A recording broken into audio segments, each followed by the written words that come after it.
कहते हैं कि गरीब को राजा व राजा को गरीब होते देर नहीं लगती। तो आज हम बात करने वाले हैं एक ऐसे इंसिडेंट के बारे में जिसमें राजा गरीब हो गए। जी हाँ, हम बात कर रहे हैं .com बबल की, जिसे लोग .com बूम और इंटरनेट बबल के नाम से भी जानते हैं। तो हुआ क्या था, जब इंटरनेट पब्लिक के लिए ओपन किया गया था और धीरे धीरे इंटरनेट लोगों के बीच फैल रहा था, तो इस दौरान इंटरनेट बेस्ड कंपनीज जो थी उनकी वैल्यूएशन बहुत ज़्यादा बढ़ रही थी।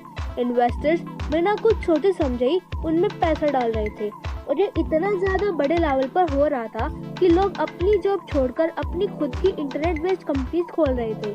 यहाँ तक कि ये इतना ज़्यादा बढ़ चुका था, उस समय में लोग अपनी वेबसाइट बनाकर भी फंडिंग उठा रहे थे।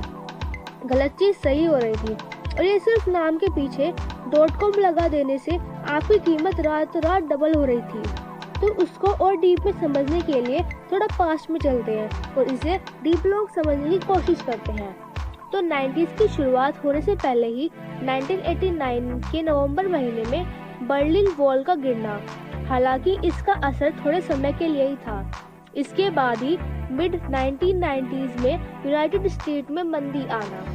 अगर आंकड़ों की माने तो ये डाउनटर्न मार्च 91 में खत्म हो गया, लेकिन इसका असर हमें जुलाई 92 तक देखने को मिला। कुछ सेक्टर्स इस मंदी से बाहर आ गए थे, लेकिन मैन्युफैक्चरिंग सेक्टर्स इससे पूरी तरह उभर नहीं पाया था। मैन्युफैक्चरिंग सेक्टर से सर्विस सेक्टर में ये चेंज बहुत ही दर्दनाक था। 1992 से 1994 का समय बहुत ही अस्थिरता का समय था। 1992 तक इंटरनेट पब्लिक यूसेज के लिए प्रतिबंधित था और जब इंटरनेट सबके इस्तेमाल के लिए पब्लिक किया गया और जिस कंपनी ने पहला फ्री ब्राउज़र लॉन्च किया तो कमाल ही हो गया। उस ब्राउज़र का मार्केट शेयर 20% से बढ़कर 80% हो गया केवल 12 महीनों में। कंपनी का शेयर प्राइस $28 से बढ़कर $174 पर पहुंच गया था। धीरे धीरे और टेक कंपनीज का मार्केट कैपिटलाइजेशन भी बढ़ने लगा।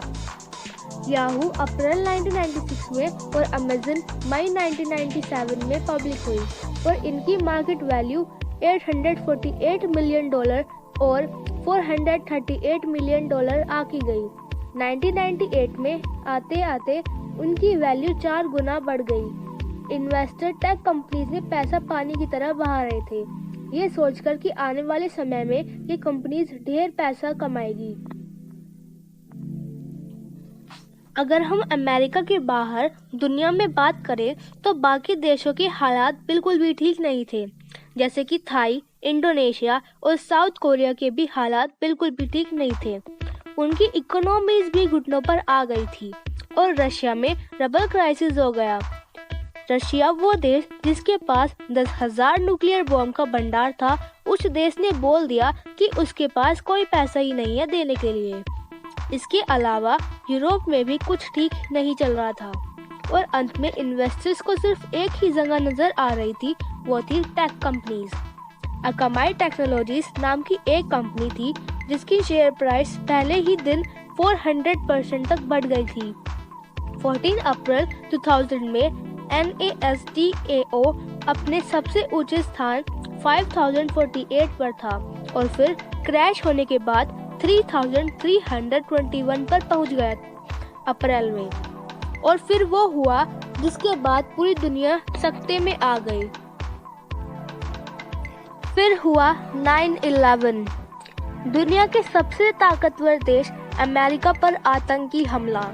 और फिर ढेर सारे उतार चढ़ाव के बाद अक्टूबर 2002 में NASDAO अपने सबसे निचले स्तर 1114 पर पहुंचा। इस तरह .com बस्ट की समाप्ति हुई, लेकिन अभी एक बस्ट आना बाकी था।